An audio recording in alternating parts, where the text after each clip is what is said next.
내가 지금 이 병에 걸린 건가? 이 증상 혹시 이래서 나타나는 건가? 이리저리 생각할수록 고민되고 자리에 누웠다가도 그 고민에 벌떡 일어나게 만드는 나의 건강 상태. 하지만 이제 더는 고민하지 마. 여러분의 고민을 한 방에 날려줄 신개념 건강정보 차트쇼. 더 친절한 랭킹 의사소통이 있으니까요. 여러분이 건강한 미래를 설계할 수 있도록 오늘도 친절한 전문의들과 함께 할 텐데요. 어떤 질환들이 기다리고 있을까요? 화면으로 알아보시죠. 60대 이상의 노인, 집안일에 바쁜 전업주부, 어깨 깡패를 꿈꾸는 남자, 모두를 위협하는 그 병이 온다.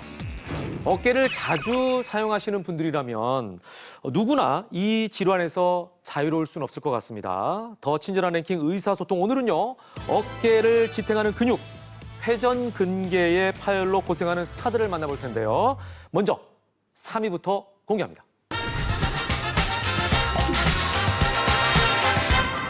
마이클 조던의 후계자로 불렸던 남자 코비 브라이언트. 20년 동안 5번의 우승을 차지하고 NBA 올스타에 18번이나 이름을 올렸던 그는 명실상부 최고의 슈퍼스타였는데요. 이런 그에게도 좌절은 있었으니 잦은 부상에 이어 2014-15 시즌에는 오른쪽 어깨 회전근개까지 파열되면서 시즌 아웃을 당하게 된 것이었죠. 당시 36세의 도장이었던 코비는 이후 재기량을 보여주지 못했지만 은퇴 전에서만큼은 60득점을 기록하며 아름다운 마무리를 지었는데요. 지난해 1월 갑작스런 헬기 추락 사고로 사망했다는 소식이 들려와 전 세계에 충격과 슬픔을 안겨줬습니다. 영원한 블랙 맘바 코비, 당신의 멋진 플레이는 언제나 우리의 가슴 속에 남아있을 겁니다. 자, 오늘 함께 하실 분을 소개해드리겠습니다. 서희수 원장님 나오셨습니다. 어서 오십시오. 네, 안녕하세요. 반갑습니다. 네. 정말 그 코비 브라이언트 하면은 전설이지 않습니까? 네. 예, 미국 NBA의 전설인데 네. 이 코비 브라이언트 사망 소식이 들렸을 때 아마 전 세계 분들이 놀랐을 거예요. 예. 워낙에 유명한 선수였잖아요. 네. LA 레이커스 한 예. 팀에서만 네. 한 20년 정도 예. 그 슈팅 가드로 활약한 아주 전설적인 선수였죠. 오. 아니 뭐 부업으로 네. 혹시 농구 해설하세요? 아니요, 농구 환자분들이 많이 옵니다. 아. 네, 그래서 코비 브라이언트 선수에서 재밌는 얘기를 하나 해드리면 예. 코비 브라이언트가 코비가 예. 미국에서도 아주 드문 이름이에요. 그래요? 예, 그 네. 코비 브라이언트의 아버지가 네네. 일본에 갔다가 고베산 와규를 먹으면서 너무 맛있는 거예요. 그래서 고베산 고베가 코비가 된 겁니다. 이 미국식 발음으로 그렇죠. 코비가 됐군요. 네. 네. 네. 아무튼 이 코비 브라이언트가 이제 아킬레스건 부상을 당했다는 얘기는 우리가 많이 들었었는데 네. 회전근개 파열까지 당했는지는 몰랐네요. 예. 근데 원장님, 제가 아까 어깨를 지탱하는 근육이라고 네. 설명을 해드렸는데 네. 이 회전근개 파열이라는 게 정확하게 뭔지 네. 좀 설명해 주시죠. 네. 회전근개는 어깨를 움직여주는 그 근육을 말합니다. 어깨가 이렇게 생겼거든요. 네. 그러면 이 빨갛게 보이는 것은 근육이 되겠고요. 네. 그리고 이 하얀 부분이 힘줄인데 네. 근육이 아무리 있어도 네. 근육의 뼈에 가서 뼈를 움직여줘야지 우리 팔을 움직여줄 수 있거든요. 그렇죠. 그래서 이 회전근개란 것은 네.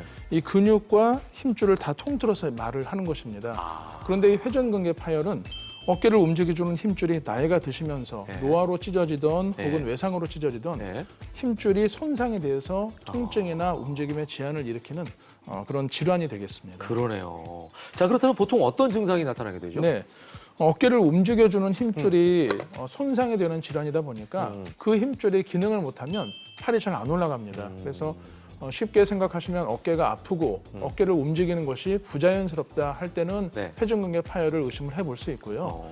또 하나 말씀드리고 싶은 것은 어깨가 네네. 아프다고 다 회전근개 파열은 아니지만 예. 2달, 석 달 회전근개 파열을 방치할 수 있는 그럴 때가 있지 않습니까? 상황적으로. 그렇죠. 예, 뭐, 어쩔 수 없이. 뭐 예. 아픈데 병원에 가기가 그렇죠, 좀 그렇죠. 시간이 안 되셨다든지 예. 그러면은 밤에 아픈 통증이 일어납니다. 그걸 이제 야간통이라고 하는데요. 네네네. 밤에 아픈 어깨를 옆으로 해서 눕기도 아프고 네. 또 주무시다가 심한 경우는 깨기도 하세요, 잠을. 어. 그래서 어떤 수면 장애도 일으킬 수 있기 때문에 네네. 이런 증상이 나타나면은 회전근개 파열을 의심을 해볼 수 있습니다. 자, 어쨌거나 코비 브라이언트도 그렇고 많은 분들이 이제 어깨를 많이 사용하면은 걸릴 가능성이 높아지겠죠. 왜냐면은 네, 네. 이 인간의 몸 장기도 네. 한계가 있을 거 아니에요. 아, 그렇죠. 그죠? 정해진 어떤 수명이 있을 거 아닙니까? 맞습니다. 그죠? 우리 몸에서 어깨 관절은 몇 가지 특징이 있어요. 네. 그 중에 가장 큰 특징이 전 방향으로 360도 회전이 가능한 유일한 관절이거든요. 아, 그러네요, 진짜. 그렇죠. 네. 그만큼 많이 쓴다는 뜻입니다. 그래서 40대만 되어도 회전근개 힘줄에 퇴행성 변화가 일어나서 이 힘줄이 40, 50대에 그냥 이유 없이 찢어지는 일이 발생을 합니다. 네네네. 그런데 이제 이런 퇴행성 외에도 뭐 일을 많이 하신다든지 뭐 그러면 당연히 뭐 손상이 되겠죠. 네네. 뭐 옷도 많이 오래 입으면 닳아서 구멍이 나지 않습니까? 네네네. 그래서 퇴행성으로도 발생을 하고 많이 혹사를 시켜서도 발생을 할 수 있습니다. 또 뭐 사고 같은 네. 걸로도 물론이죠. 생길 수도 있고 그죠. 네. 예. 근데 이제 보통 어깨 그러면은 네. 제가 결혼을 늦게 해가지고 아, 네. 5살 아들 딸 쌍둥이가 있거든요. 네. 애들을 좀 보다 보니까 네, 네. 나이 들어서 이제 애들을 막 안고 하다 보니까 네. 가만히 있는데 어깨를 네. 이렇게 미니까 아픈 거예요. 네. 갑자기 자려고 하는데 아, 네. 너무 아픈 거예요 어깨가. 네. 그래서 이렇게 움직이지 못한 경우가 있었거든요 제가 한동안. 네. 그 물어보니까 이게 오십견이라고 하더라고요. 아, 네. 근데 오십견하고는 또 어떻게 다른 건지. 네. 어깨가 아프다 하면은 흔히 오십견이라고 오십견 생각하잖아요. 생각을 예, 하시는데 예. 실제로 어깨 통증의 네. 70% 이상은 회전근개 파열인 경우가 많습니다. 아 그래요? 네. 그런데 이제 여기서 강조드리고 싶은 것은 네네네. 두 가지가 증상은 비슷해요. 둘 다 어깨가 아프고 네. 움직이기가 쉽지가 않은데 네. 하나는 불이고 하나는 물입니다. 그러니까 하나는 굳어지는 질환, 네. 하나는 찢어지는 질환이기 때문에 네. 증상은 비슷한데 반대로 생각을 하셨을 경우에는 아주 심각한 후유증을 일으킬 수가 있어요. 그러니까 두 개를 혼동해서는 안 된다. 맞습니다. 증상은 비슷한데 네네. 혼동해서 치료를 잘못하게 되면 큰 큰일 후유증을 난다. 맞습니다. 그 말씀이신 거죠. 네. 예. 자 그러면 증상 면에서는 구분되는 점은 전혀 없습니까? 네, 증상 면에서 네. 한 가지 자가 진단을 해볼 수 있는 예, 예, 예. 그 차이점이 있습니다. 네. 물론 이 차이점도 100%다라고 할 수는 없지만요. 50견은 어깨가 굳어지는 질환이기 때문에 네. 내가 팔을 올리려고 해도 어렵고 다른 사람이 팔을 올려주려고 해도 자체가 염증으로 늘러붙은 거예요. 아니 굳어 있으니까. 그렇죠. 예. 그러니까 안 올라갑니다. 예. 그런데 어깨 힘줄이 찢어지는 회전근개 파열은 내가 하려고 하면 잘 안 돼요. 우리가 근육이 찢어졌는데 어떻게 올리겠습니까? 그런데 다른 사람이 올려주면은 자연히 올라갑니다. 이 차이가 있는데 여기서 또 주의하실 부분은 네. 두 가지가 같이 오는 경우가 있어요. 아 동시에 그렇죠. 이건 최악이네요. 네. 그런데 의외로 그 비율이 많습니다. 그래요? 그러니까 어깨 질환을 치료하는 것이 어려운 이유가 물과 불이 같이 혼동이 되는데 또 같이 온다. 그러면 치료하는 입장에서도 네. 어깨 움직임을 좀 풀어주는 치료를 하면서도 네, 네. 힘줄도 같이 치료해야 되는 그런 일이 이제 비일비재합니다. 복합적인 치료가 네, 맞습니다. 필요한 경우가 생기는군요. 예. 자, 그럼 이어서 회전근개 파열로 고생한 스타 2위 살펴보겠습니다. 특유의 애절하고 호소력 있는 목소리로 발라드 퀸이라고 불리는 백지영 씨. 특히 그 남자, 잊지 말아요 등 그녀가 부른 OST는 드라마에 완벽하게 녹아들며 재미와 감동을 배로 만들어줬는데요. 그런데 지난해 6월 그녀의 SNS에 안타까운 이야기가 올라왔으니 어깨 회전근개 파열을 당했다는 소식. 당시 소속사는 어깨 통증을 느껴 병원을 찾았다가 이 같은 진단을 받고 주사와 운동으로 회복 중이라고 밝혔는데요. 이후에도 활발하게 활동하는 모습을 보면 어깨 통증은 많이 좋아진 것 같죠?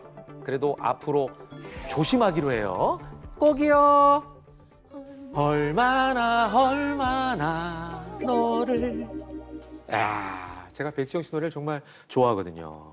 김윤욱 씨는 몇 살 때부터 그렇게 노래를 잘하셨나요?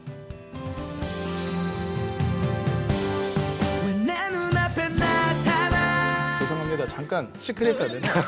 이거를 좀 제가 흉내를 내봤습니다. 예, 네, 그러니까요. 저도 백정 씨 노래 너무 좋아하고요. 예. 아니 근데 백지영 씨도 이거 겪었다고 하니까 회전근개 파열이 정말 남녀노소 안 가리고 네. 누구나 다 걸릴 수 있는 질환이다 이런 생각이 드는데 네. 보통 병원에 가면 어떤 식으로 진단이 이루어집니까? 네. 흔히 정형외과 가시면은 네네. 뭐 엑스레이를 많이 찍지 않습니까? 예. 그런데 엑스레이에서는 뼈는 보이는데 이 힘줄이 보이지가 않습니다. 예. 근육이나 힘줄이 안 보이기 때문에 흔히 MRI나 이런 초음파를 권유를 받으시는 경우가 많은데요. 어깨 같은 경우는 정밀 초음파를 통해서 정확한 진단을 많이 합니다. 네. 이 초음파의 장점이 비용도 MRI보다 좀 적지만 이 힘줄의 어떤 부분 파일이라든지 질감을 더 자세하게 잡아낼 수 있는 특징이 있어요. 그래서 만약에 내가 어깨가 아프다, 네. 회전근개 파열이 아닐까 고민이 되실 때는 네네. 가까운 병원에 가셔서 정밀 초음파 검사를 하시면 한 10분, 15분이면 정확한 진단을 얻으실 수 있습니다. 그러니까 초음파로 하는 게 네. 훨씬 좀 편하겠다라는 생각이 듭니다. 예, 백지영 씨는 이제 근데 수술이 아니라 주사와 운동 정도로 효과를 보신 모양인데 네. 반드시 수술을 하지 않아도 되는 건가 봐요. 네네. 회전근개 파열은 네. 놔둔다고 해서 이게 저절로 낫지는 않습니다. 그런데 그렇다고 해서 무조건 수술이 필요하냐? 그렇지 않고요. 오히려 대부분의 회전근개 파열은 비수술적으로 치료가 가능하다. 이렇게 이해를 하시면 됩니다. 네. 예를 들어서 파열의 크기가 작다든지 증상이 심하지 않을 때는 주사나 재활 치료로 얼마든지 어깨 기능을 회복할 수 있습니다. 네. 아니 그래도 수술을 해야 재발할 위험이 낮지 않을까 이런 생각이 좀 들긴 하는데. 네.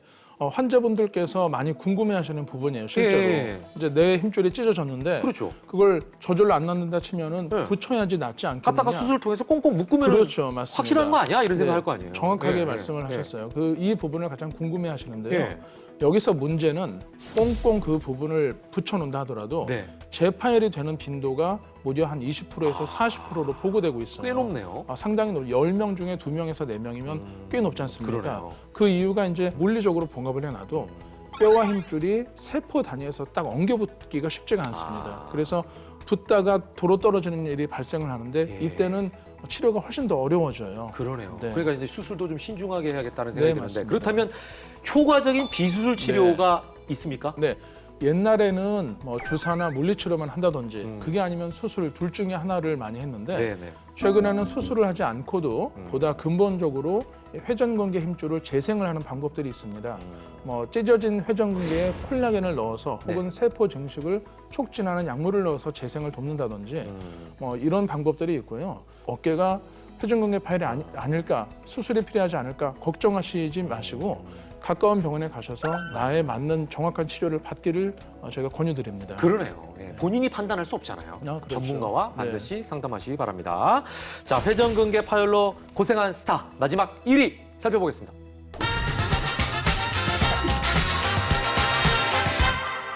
지난 8월 영화 다만 악에서 구하소서의 개봉에 맞춰 라디오에 출연한 영화배우 이정재 씨 이야기 도중 모두가 몰랐던 사연 하나를 털어놨는데요. 액션을 계속하다가 회전근개가 심하게 파열된 적도 있었죠.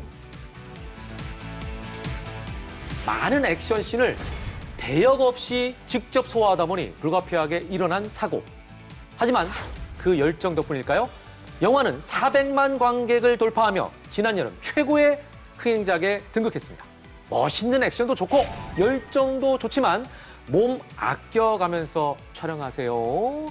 이정재 씨의 연기 더 오래오래 보고 싶으니까요. 자, 이정재 씨가 큰일 날 뻔했습니다. 예. 그래도 이런 열정 덕분에 인상 깊은 연기가 나오는 것 같은데 내가 왕이 될 상인가? 목소리가 워낙 좋으시잖아요. 예. 원장님도 뭐 기억에 남는 네. 대사 있으십니까? 그 중구 형 장난이 너무 심한 거 아니요? 아니 근데 네. 약간 이미지가 네. 이정재 씨의 네. 이정재 씨의 네. 피부를 닮으셨네요. 네. 감사합니다. 피부라도 닮았으니 그러니까요. 정말 느낌이 좀 있어요. 다행입니다. 좀 느낌이 좀 있어요. 목소리가. 예. 이정재 씨 뭐 잘생긴 데다가 목소리가 워낙 좋으시니까. 네. 예. 이 부상이 제법 심했다고 하는데 이럴 경우에는 좀 수술을 해야겠죠. 네, 회전근개 파열에서 네. 이제 전부 다 수술하는 것은 아닙니다. 대부분의 경우는 수술이 필요하지 않은데요. 이때는 수술을 해야 된다라는 경우가 몇 가지가 있어요. 첫 번째는 파열의 크기가 3cm 이상이라든지 3cm면은 꽤 크죠. 그렇죠. 한 손가락 한 마디에서 좀 더 네. 보면은 3cm거든요. 예. 아니면은 비수술적인 치료를 했는데도 불구하고 효과가 없는 경우. 그렇죠. 증상이 6개월에서 12개월 정도 지속이 되는 경우에 네, 네. 이때는 수술을 해야 되고요. 이정재 씨의 경우에는 건강한 어깨 힘줄이 급성 외상으로 파열이 일어난 경우거든요. 네, 네. 이렇게 멀쩡한 분이 갑자기 계단에서 굴렸다든지 해서 급성 외상으로 파열이 될 때는 또 수술이 필요합니다. 그렇죠. 자, 그렇다면 수술은 어떻게 합니까? 아프진 네. 않은지. 전신 마취 혹은 부분 마취를 통해서 합니다. 예. 그런데 이 수술이 이제 힘줄에 파열이 됐다면 네네. 환자분들은 힘줄과 힘줄을 이어주는 거라고 생각하세요. 마치 이 살이 찢어지면 예. 봉합을 하는 봉합해가지고 거고. 그렇죠. 꼬매잖아요. 그렇죠. 네. 근데 그거랑은 조금 다릅니다. 아, 달라요? 네. 회전근개 파열은 힘줄과 뼈의 경계 부위가 되게 찢어지기 때문에 뼈와 힘줄을 봉합을 한다 이렇게 생각하시면 돼요. 그 뼈에다가 작은 나사를 박은 다음에 네네. 나사에 달린 실로 뼈에다가 힘줄을 붙여주는 과정입니다. 그런데 이제 문제는 이 부위가 잘 붙지 않고 도로 끊어지는 일이 발생을 하기 때문에 재활이라든지 금연 등등 신경을 몇 가지를 잘 쓰셔야 됩니다. 그러니까 이제 마취를 하니까 뭐 아프진 않을 것 같은데 네. 재활은 오래 걸리나요? 재활이 상당히 좀 중요합니다. 이 어깨 질환은 치료가 절반, 재활이 절반이란 말이 있을 정도거든요. 너무 가만히 계시면 어깨가 굳어버리고 너무 재활을 열심히 하시면 어깨가 도로 찢어질 수 있기 때문에 예. 이 부분은 전문의의 상담을 받아서 진행을 하시는 것이 더 좋겠습니다. 그래요. 예, 수술 열심히 잘했는데 네. 재활에서 실패해가지고 다시 네네. 돌아가면 안 되잖아요. 네. 그러니까 재활도 끝까지 전문의의 도움을 받아서 마무리를 잘 하셔서 건강을 찾으셔야 된다는 말씀 꼭 전해드리겠습니다.